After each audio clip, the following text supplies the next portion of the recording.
Good afternoon, and thank you very much for coming for this press conference on this most important issue which concerns all of us and concerns our national security. I think I'll jump right into this conversation and sharing. Before I do that, let me give you a brief introduction about all of us. I'll start with the gentleman on my right hand side. This is Mr. H.R. Singh, retired ADG from CRPF with an illustrious service of 40 years. He's presently also the chairman of Confederation of Ex-Paramilitary Forces Martyrs Welfare Association. To his right is Mr. Ranveer Singh. He is the General Secretary of this confederation, the Confederation of Ex-Paramilitary Forces Martyrs Welfare Association. To my left is Ms. Leher Sethi. She is a social activist. I will let my co-speakers give a detailed introduction about themselves later. My name is Agnostus Theus, and I'm a concerned citizen. Number one, that's how I like to speak about myself. I'm also the chairman and managing director of Sikh Chamber of Commerce. Please let me know if you'd want me to translate in Hindi at any point. Happy to do that. As many of you may be aware that there's been a looting of sophisticated weapons from Manipur police armories between April to August. What has happened and the scale at which this has happened is what is most worrisome and bothering, and the response post that also. Close to 6,000 arms, which include lethal weapons like AK-47s, carbines, machine guns, insas rifles, bombs like mortars and grenades, and 6 lakh rounds of ammunition have been stolen, along with police uniforms, other night gear, sophisticated devices. All of this is what the army would use in a war kind of a situation. As per some news reports, with this much arm and ammunition, you can provide arms and ammunition to an entire division of the army. That's how large this is. And what is also worrisome is that this went on for 4 months. The first reported loot is in April 2023, as per newspaper reports, and this continued for 4 months, and the last reported loot is on the 3rd of August. Now, 3rd of August, there are 2 factors which come in. On the 2nd of August, I had moved a letter petition to the Supreme Court of India on this matter, and a formal intervention application was also moved on the night of 5th of August, which was represented in the Honorable Apex Court on the 7th of August. If some of you have been following these developments, on the 7th of August, the Honorable Court had summoned the DGP of Manipur, and on representing our application, certain considerations were looked into, and one of the most important things which happened is that there is no reported loot after that date. 4 months this was continuously going on. During this period, such large amounts of arms and ammunitions were, it is said, looted, but even as per lieutenant generals, ex-lieutenant generals of the army, and numerous ones, and I will show you some articles, and I'll also give references to certain interviews that they've given. interviews given by ex-Home Secretary Mr. Gopal Pillai, also everybody points out that this cannot happen without state complicity.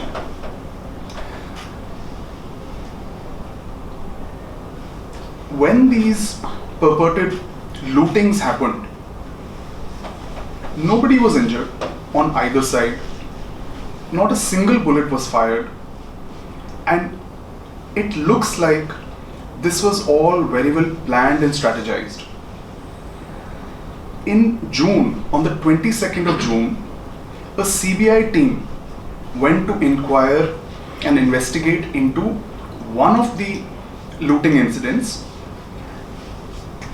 But unfortunately, we've reached a stage where even the CBI team wasn't even able to enter the premises of this place from where a large number of arms and ammunition was supposedly looted. A mob came and sat outside this place and did not let the CBI enter the place only, and the state machinery wasn't able to facilitate the CBI to even enter the premises where this looting happened. And eventually the CBI team had to leave and come back without their investigation.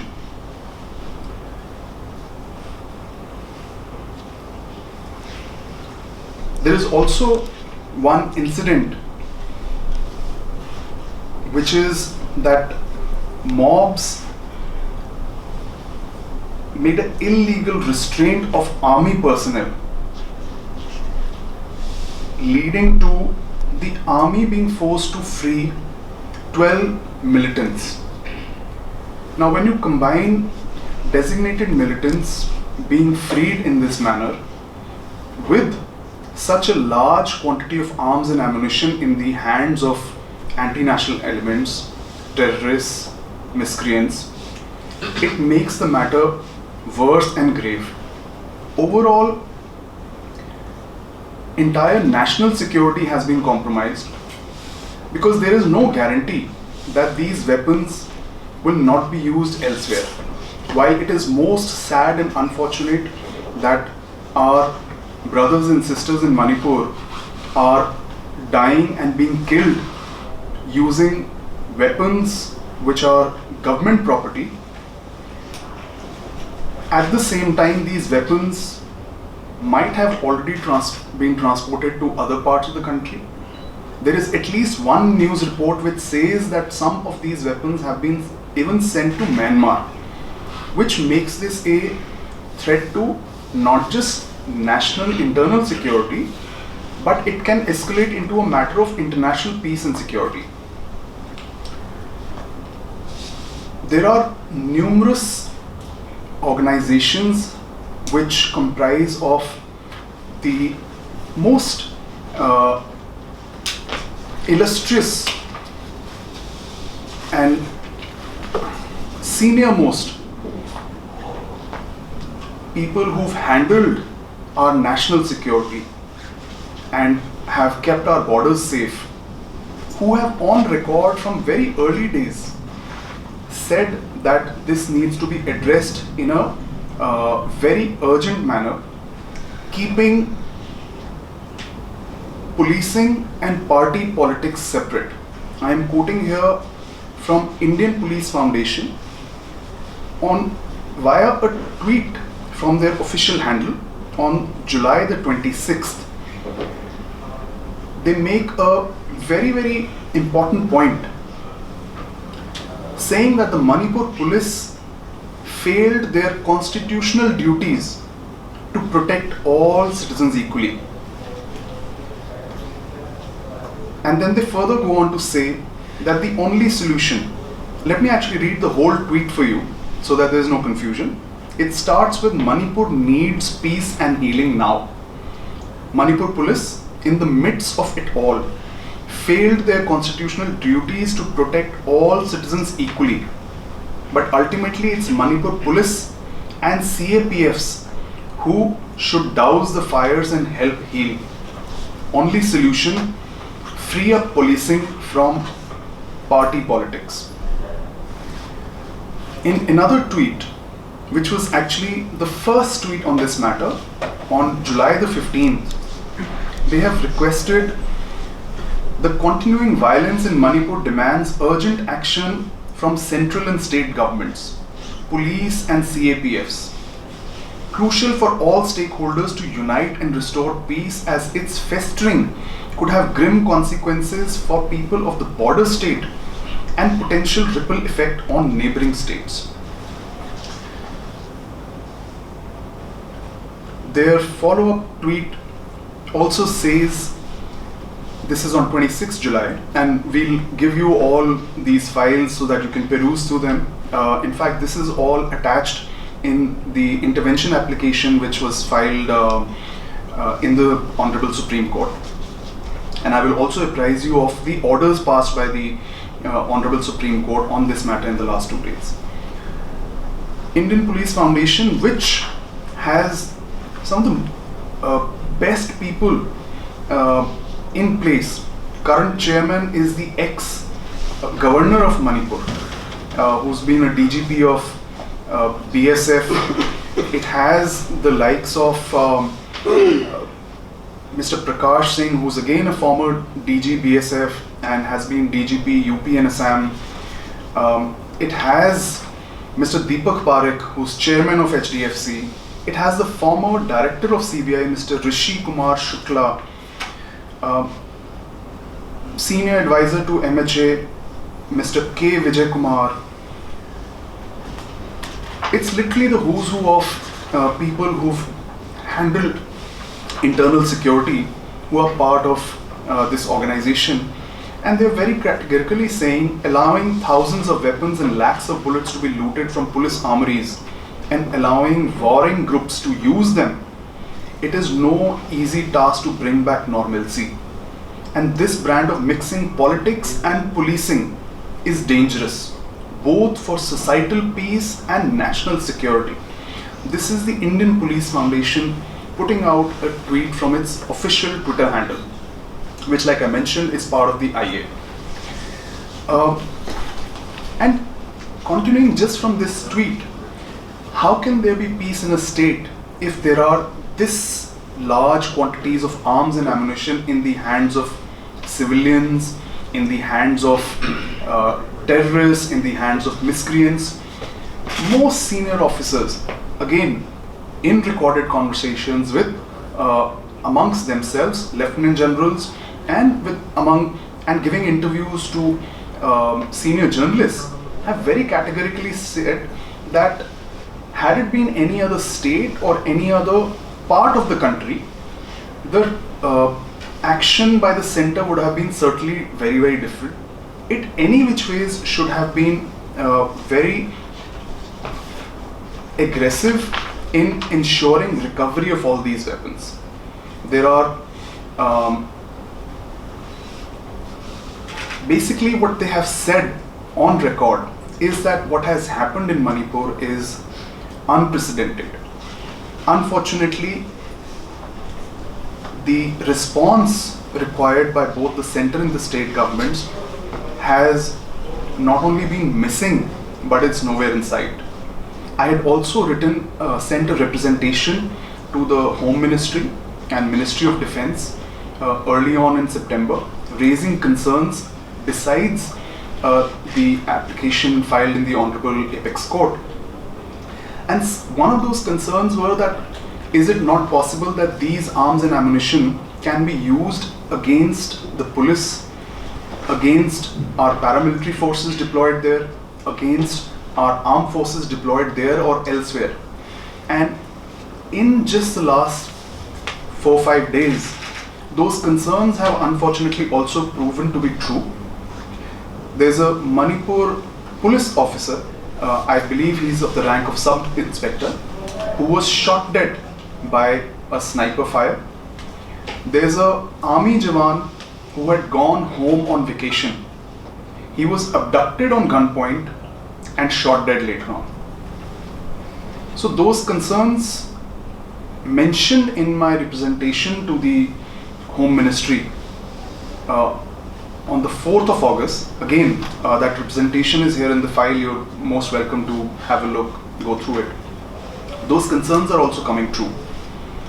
Overall, what has happened is that there's a lot of money and time which various agencies put in to ensure that this kind of armament of the society, or this kind of access to arms to anyone, whether it's civilian, whether it's anti-national forces, whether it's terrorists, or anyone, does not get access to such arms and ammunition. In a matter of weeks, 50 years, almost 5 decades of work and billions of dollars, lakhs of crores which have been spent on ensuring this doesn't happen, has all gone waste. Because now there is this large access to arms and ammunition in the country.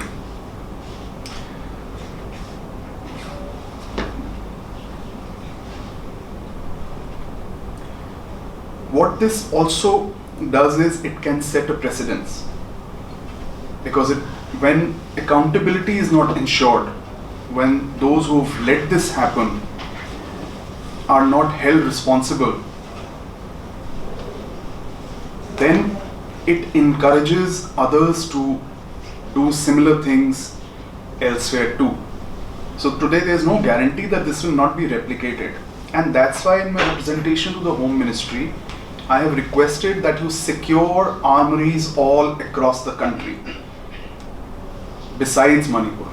Because if we are not able to even secure our armories, then anybody can come and loot, and it can be said a mob came and our entire armory was looted, and now you have a Manipur-like situation in other states.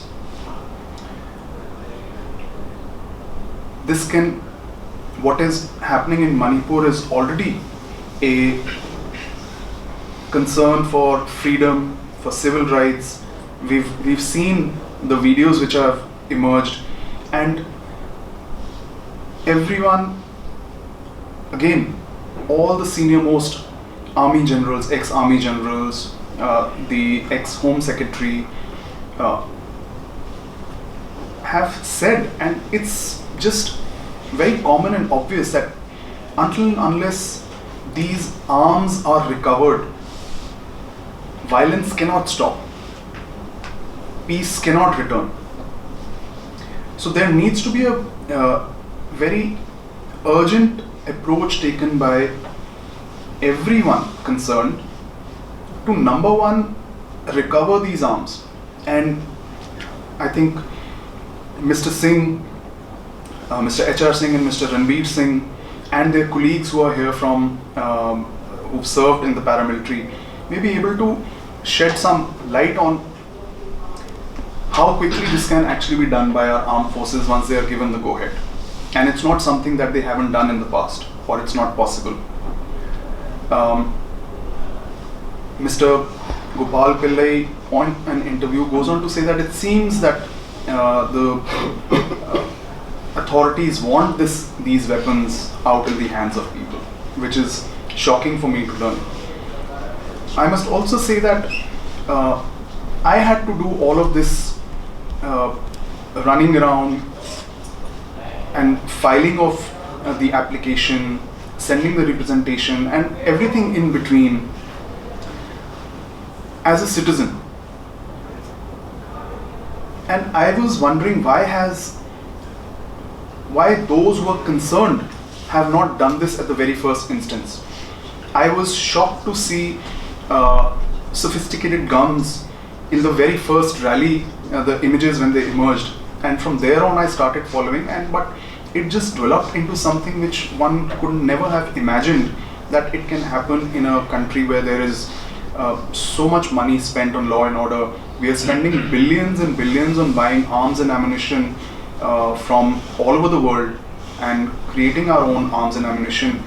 But if we are not able to safeguard our citizens, then and get this kind of access to arms and ammunition to citizens, miscreants, terrorists, whoever they are, anti-national forces, then all those arms and ammunitions which are being bought are actually not going to save or serve the purpose that they're being bought for. As somebody who has focused on fostering business and fostering business globally, I feel this is also a big, it is already a big dent on the economics locally in the state. It is affecting livelihoods of people, but it has the potential to affect our economy in a very large manner as well. So from a economy perspective, from a business perspective,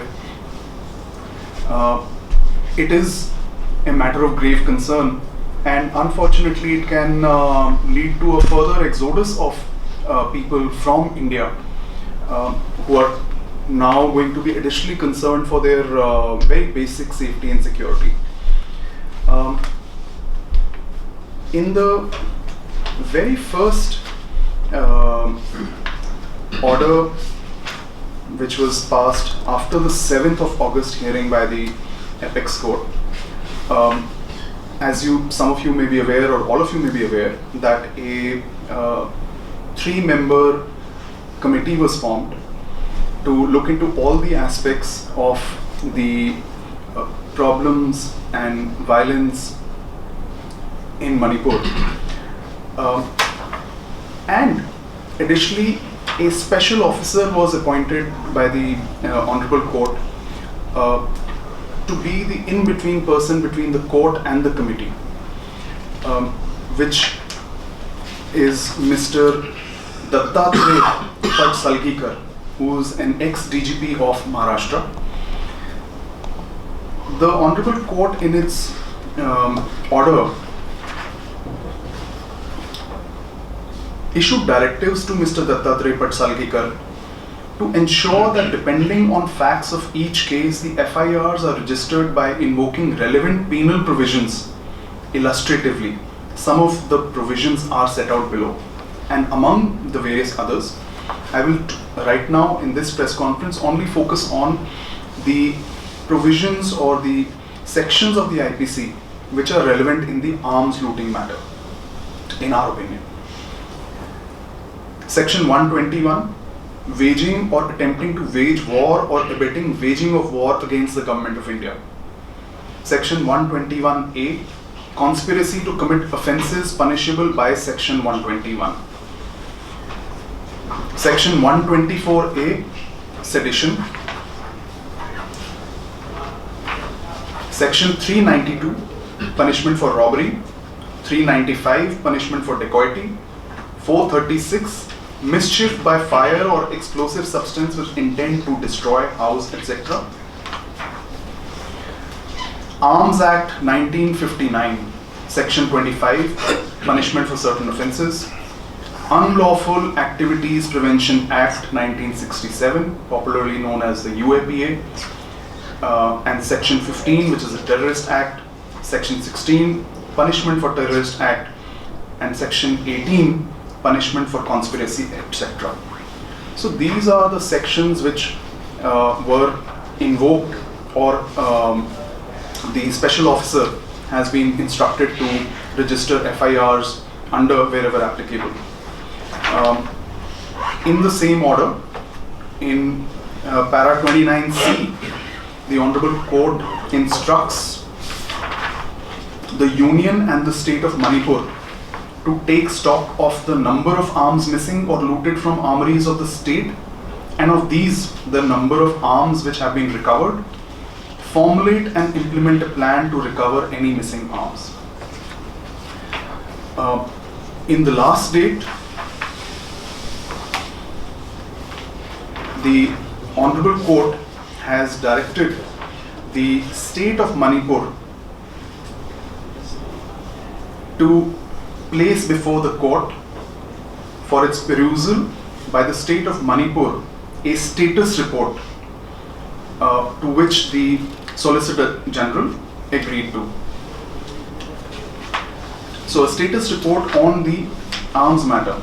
During the course of the hearing, the attention of the court was drawn to paragraph 29C of the order of the court dated 7th August 2023 regarding laying down a roadmap for the recovery of arms from all sources, and which was followed by all the counsel appearing in these proceedings have fairly stated before the court that it would be appropriate if a status report is placed before this court for its perusal by the state of Manipur, which the Solicitor General has agreed to do. So these are the two primary orders which have been passed, and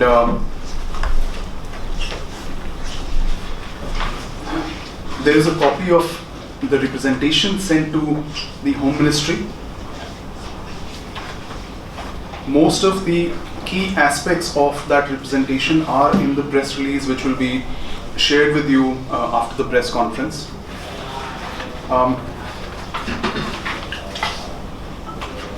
Many paramilitary, ex-paramilitary personnel organizations, ex-armed forces personnel and ex-armed forces personnel organizations have now come forward and shared their concerns on this matter. I'll come to that at the end, and for now I will pass on the mic to my co-speaker, who is Mr. H.R. Singh, retired ADG from CRPF.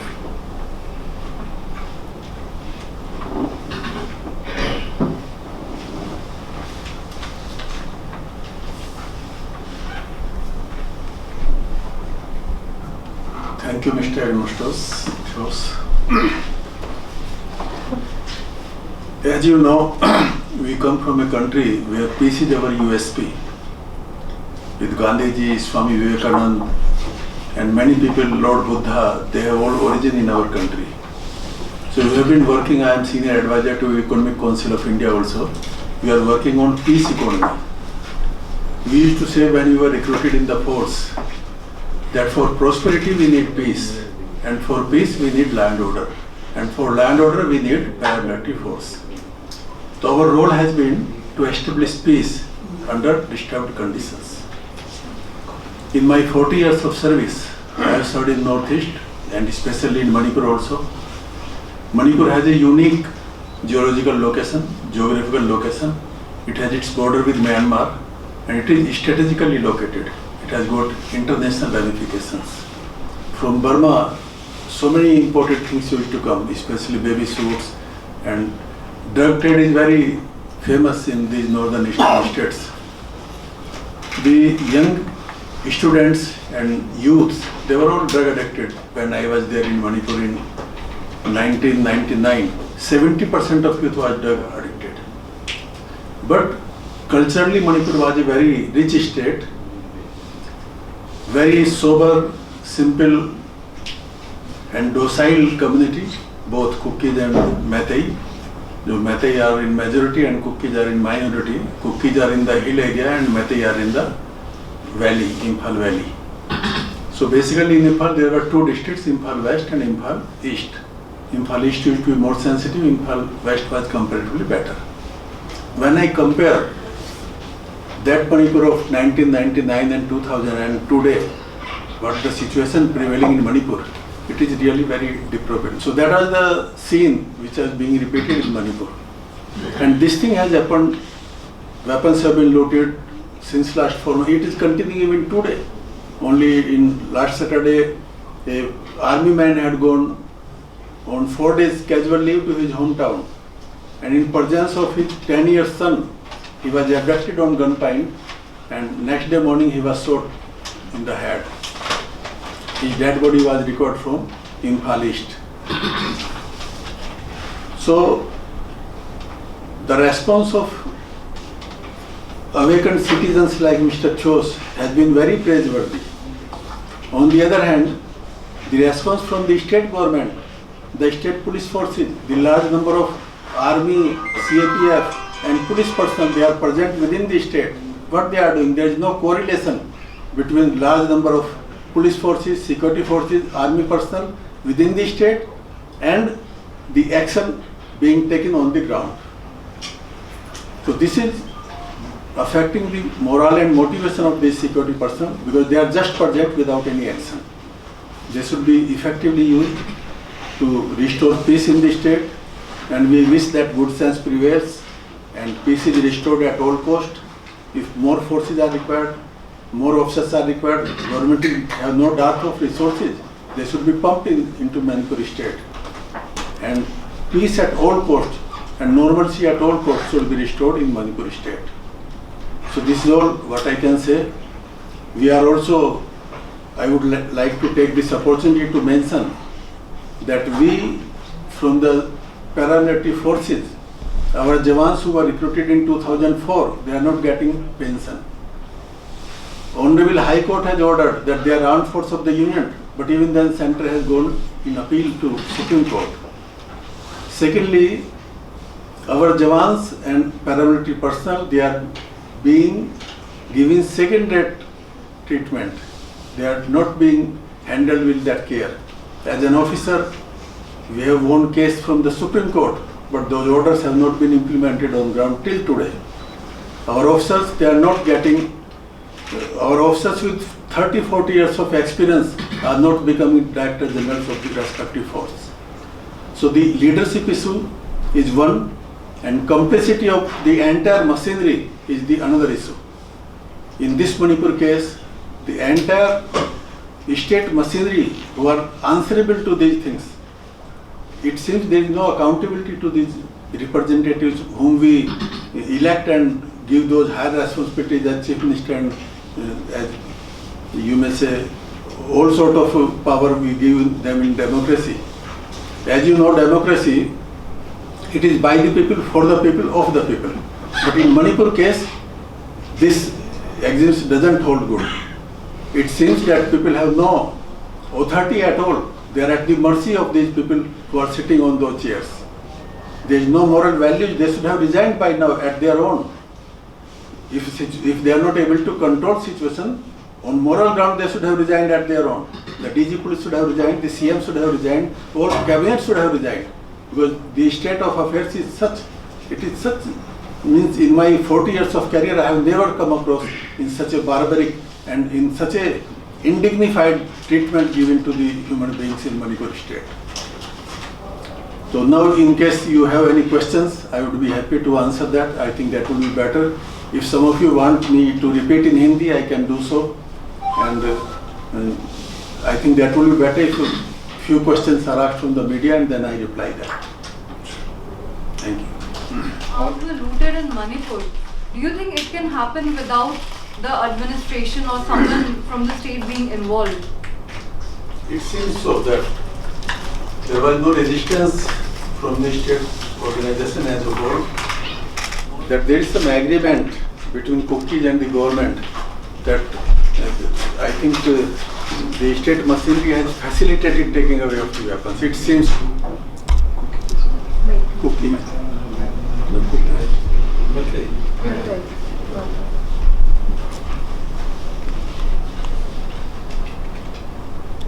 There was no resistance when weapons were taken away.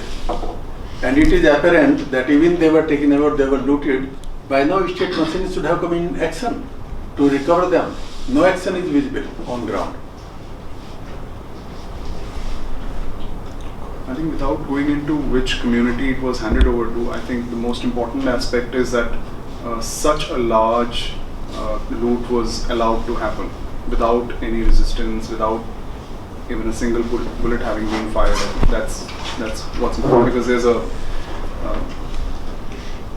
I think the center is in denial mode.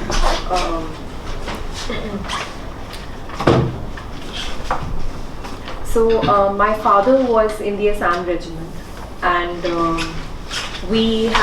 I've had the good fortune of having been brought up by a lot of people and having interacted with a lot of people from the Manipuri community. My father was from one Assam, and we've had both Maitai as well as Kukis in our regiment. I was extremely distressed to see the video of the women who were paraded naked. as a woman and as a citizen of this country, and then later on to find out that one of these women was actually the wife of a Kargil war veteran from the Assam regiment, who could not protect his own wife after having served in the peacekeeping mission on behalf of India and Sri Lanka, and then having fought the Kargil war. This man was not able to protect his own wife. And I have personally been extremely affected by the complete lack of apathy, not just by the central government, but by the people of India. I also feel that as citizens, we need to be more aware and care more about our fellow citizens, to ask questions. And the complete lack of it all in our national media. Where is our national media? Why is it not talking about this? Why is there not more outrage over the fact that so many of these weapons are missing? We don't even know how many weapons are missing exactly. There has been, no proper documentation of it done, because, like they all said, the documents that are required have been destroyed as well. So we don't even know how many of these weapons are missing. So, as per the reports that I was reading all these news reports. It said about a quarter of the arms have been gotten back. The funniest thing is that they've actually created these hubs in Manipur asking for the terrorists and these people who have access to these weapons to bring them back, because obviously these are civilians. Many of them don't even know how to use the weapon, so they're being asked to drop. Yeah, there are drop boxes, and some of these have actually managed to get some of the weapons back, but there is no proper plan in place, and that is extremely worrisome. As per many of the reports that I have, because I am in touch with certain people in relief camps in Manipur, there is a dire shortage of many items which are being denied by our central government and its representatives, which is again another thing that I think we need to focus on and talk about. And yeah, I mean, as a private citizen and as someone who's concerned for my country, I feel extremely distressed to see the situation that we are in, and I am very hurt by the complete denial of the situation by the central government, and I do feel very strongly that the state government needs to step down if they cannot handle the situation, which is clearly the case because they started in May and we're sitting in September right now. Directors, Chambers of Commerce, or Lahar City, young social activist, media बंधु और paramilitary veterans भी यहाँ बैठे, सबको जय Hind, paramilitary salute और सलाम। और मेरी शुरुआत ही मणिपुर से हुई थी। 1976 का वो ईयर था और वो जगह थी जब हम मणिपुर में प्रवेश करते हैं तो एक कांग एक जगह आती है, कांग, उसके साथ में फिर सेनापति है और फिर कांगकोपी। बहुत चाय पी है वहाँ पे, हमारा होल्ड होता था वहाँ पे। और मऊ से हम प्रवेश करते हैं, मऊ मणिपुर में जब हम नागालैंड की तरफ से आए तो मऊ आता है। बहुत सुंदर प्रदेश, बहुत सारे खिलाड़ी की तो भरमार है। लाल जो पैदा होते या तो हरियाणा में होते या फिर आपको मालूम है मणिपुर, जहाँ पे बहुत सारे प्लेयर्स हैं, जैसे मेरी कॉम है बॉक्सर, और कुंजू रानी देवी तो हमारे सीआरपीएफ की फैमिली की पार्ट्स हैं, संगीता है, देवेंद्रो है, डिंकू सिंह है बॉक्सर, मीराबाई चांदो, इतने सारे बहुत सारे नाम। लेकिन आज जो हालात है, मैं अर्धसैनिक हूँ, पैरामिलिट्री बोले तो अर्धसैनिक, हालांकि हम फुल सैनिक हैं, बिकॉज हम पूरा बीएसएफ बॉर्डर्स पूरा हम देखते हैं, चौकी चौकीदारी हम करते हैं। आईटीबीपी के हिमवीर जो पूरे लद्दाख हिमालय को हम लोग कवर करते हैं। सीआरपी तो बनी शहादत के लिए, चाहे संसद है तो शहादत हमने दी थी और संसद को बचाया था। 13 दिसंबर 2001 की बात हम कर रहे हैं। हम कहाँ नहीं, ईच एंड एवरी कॉर्नर्स। अब जो खास सवाल आता मणिपुर पे, देखिए अगर हमसे कोई पूछे तो ये साफ इसमें गवर्नमेंट ने समय पे वो कदम नहीं उठा पाए जो उठाने चाहिए थे। हमारे पास भारतीय सेना बैरक्स में रह रही है, क्यों नहीं उसका इस्तेमाल किया गया? इतने सारे लाखों की संख्या में भारतीय सैनिक हैं और गांव मोहल्ले में उनको तैनात किया जाता तो ये कांड नहीं होते। हिंदुस्तान की आजादी में ऐसा पहली बार जब इतनी बड़ी भारी संख्या में आर्मरी, इतने सारे पुलिस स्टेशंस, और जिसमें आप ताजुब करोगे light machine gun LMG, Motors, 2 inch Motors, 51 mm Motors, bomb, HE grenades,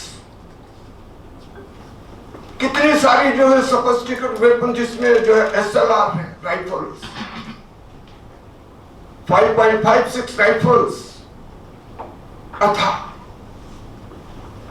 और ताजुब की बात है कि वो हथियार लुटते रहे और कहीं कोई आंच नहीं आई, कोई बचाने नहीं आया कि ले जाओ, जैसे लूट मची है ले जाइए। और साहब ये जो हजारों की संख्या में गोलियां गई हैं, हजारों की संख्या में आर्म्स अम्युनिशन गए, ये किस पे इस्तेमाल होंगे? उस सिपाही पे होंगे जो वहां चाक चौबंद चौकीदारी कर रहा है। CRP का सिपाही, BSF, ITBP, paramilitary forces, even army. और हम चेयरमैन साहब को जो है इसके एग्नोस्टियर्स को हम जो है ना सैल्यूट करते हैं कि उन्होंने ये मामले को, मुद्दे को उठाया और आखिर जो है सुप्रीम कोर्ट तक लेके गए। एक बहुत बड़ी बात है, हम आपकी जाबाजी को सैल्यूट करते हैं और हम चाहेंगे कि इस गवर्नमेंट को हटाया जाए। ये गवर्नमेंट, इसके लिए तो खुद गवर्नर, महामहिम गवर्नर भी बोले थे, इतनी देर से आदमी को क्यों रखा हुआ भाई? स्पेशल अधिवेशन चल रहा, मैं माफ कीजिएगा, मैं अर्धसैनिक हूं।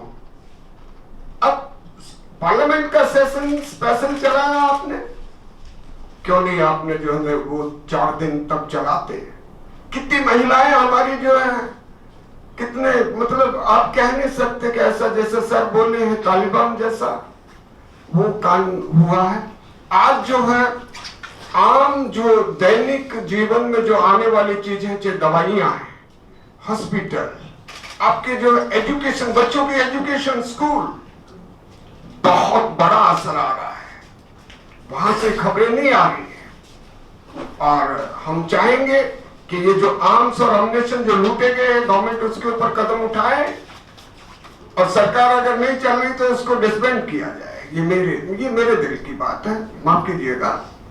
और जो है हम फिर से मैम को और सर को, ADG साहब को और हमारे पैरामिलिट्री वेटरन्स को हम सैल्यूट करते हैं। हम चाहेंगे कि आपको मालूम है जब आप जगते हैं तो वहां पे 4:30 बजे तो लोग जो है उठ जाते हैं। सबसे पहले अरुणाचल, बाद में मणिपुर में सूर्य निकलता है और इस प्रदेश को एक नजर लगी, आपसी एकता फिर से बहाल हो, सद्भावना हो, भाईचारा हो, यही हमारा संदेश है। जय हिंद, जय paramilitary. Thank you so much.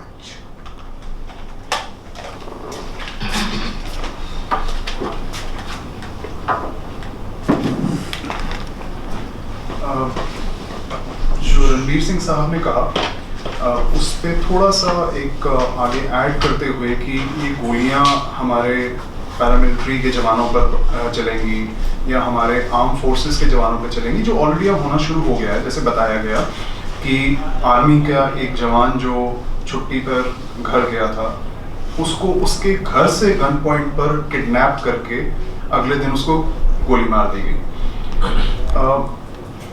Eventually इसका एक फॉल आउट ये भी हो सकता है, जो कि मैंने अपनी रिप्रेजेंटेशन जो होम मिनिस्ट्री को भेजी है उसमें बड़े कैटेगरिकली उनको बोला था कि आप इस पे जल्दी काम कीजिए, वरना अगर ऐसी कोई एक सिचुएशन डेवलप हो गई जहां हमारे आर्म फोर्सेस पे ये गोलियां चलनी शुरू हो गई, तो क्या ये पॉसिबल नहीं है कि हमारे आर्मी और पैरामिलिट्री के फोर्सेस आर्मी और पैरामिलिट्री को डिजर्ट करना शुरू कर देंगे?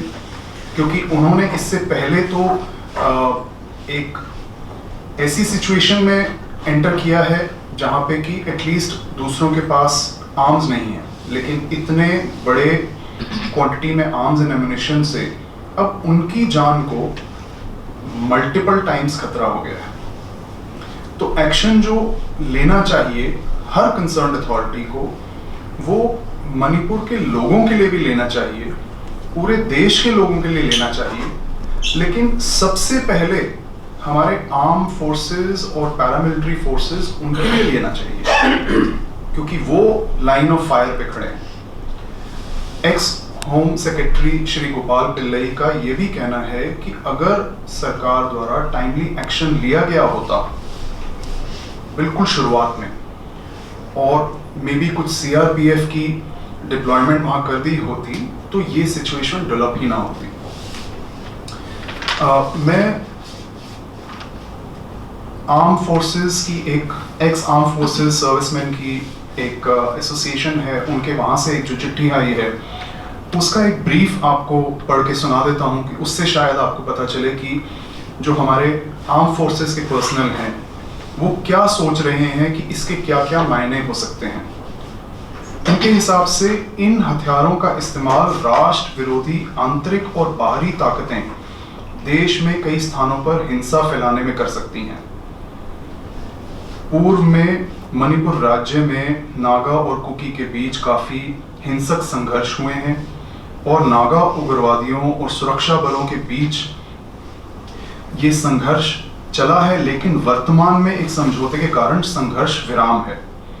सुरक्षा बलों के दबाव और प्रभावशील कदम से कई देश विरोधी ताकतें जो मृत प्राय हैं जीवित हो सकती हैं।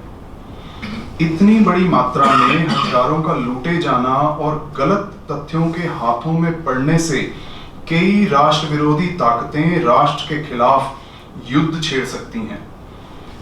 ड्रग्स पेडलर्स जो मणिपुर में काफी सक्रिय हैं के माध्यम से ये हथियार पाकिस्तानी खुफिया संगठन कश्मीर के आतंकवादियों तक पहुंचाकर देश को नुकसान और बदनाम कर सकते हैं। तो हमारा जो ग्रेविटी ऑफ सिचुएशन है, जो क्रिटिकलिटी ऑफ सिचुएशन है, बहुत ही गंभीर है और इसके इतने सारे रैमिफिकेशंस हैं इंटरनल सिक्योरिटी के लिए, इंटरनेशनल पीस और सिक्योरिटी के लिए, जिस पे इमीडिएटली काम होना चाहिए। बहुत ही ज़्यादा दुखदाई है कि हमारे आर्म फोर्सेस और मणिपुर पुलिस के पर्सनल जो हैं उनको पिछले कुछ दिनों में इस तरीके से मारा गया है, और सिविलियंस पे भी और पिछले कुछ दिनों में भी वायलेंस में उनकी डेथ हुई है। तो ये कंटिन्यूड है, और जब तक ये आर्म्स की रिकवरी नहीं होगी, जब तक डिसआर्मामेंट नहीं होगा, और ये मैं तो एक सिटीजन हूँ, सिविलियन हूँ, अगर ये चीज़ मुझे समझ आ रही है और हर वो सीनियर मोस्ट आर्मी ऑफिसर जिन्होंने अपनी पूरी जिंदगी इस देश को बचाने में और इस देश की सेवा में दी है, ऐसे सीनियर एक्स पुलिस ऑफिसर्स जो कि डीजीपी रैंक के रहे हैं, जो कि एक्स गवर्नर्स रहे हैं, जो कि असम राइफल के डीजी रहे हैं, हर कोई बेसिक चीज़ यही कह रहा है कि सबसे पहला काम डिसआर्मामेंट है, उसके बाद ही कुछ हो सकता है। और इससे जो पूरे देश की सुरक्षा पे एक सवालिया निशान खड़ा हो गया है, वो अगर आप सोचते हैं तो आप रात को सो कैसे सकते हैं? सवाल ये है। मीडिया के कोई भी जो और प्रश्न हो वो हम ले सकते हैं।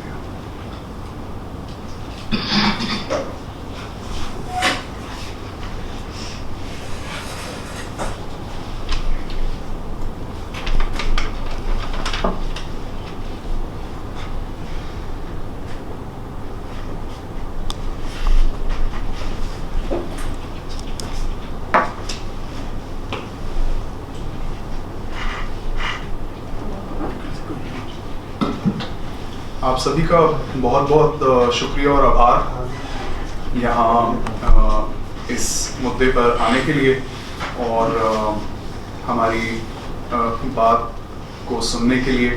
और कृपया इस चीज़ का ध्यान रखिए कि हो सकता है कहीं पे कुछ मे बी फैक्चुअल एरर इधर उधर हल्का सा हो गया हो, तो उस पर फोकस ना करते हुए जो एक्चुअल मुद्दा है हम उस पर फोकस करें। और ये कोई एक कम्युनिटी स्पेसिफिक या किसी कम्युनिटी को टारगेट करने के लिए नहीं है ये, लेकिन ओवरऑल जो इंसिडेंट हुआ है और जो सीक्वेंस ऑफ इंसिडेंट्स हैं और उसके बाद स्टेट और सेंट्रल गवर्नमेंट का रिस्पॉन्स है, ये उस पर है। Thank you very much.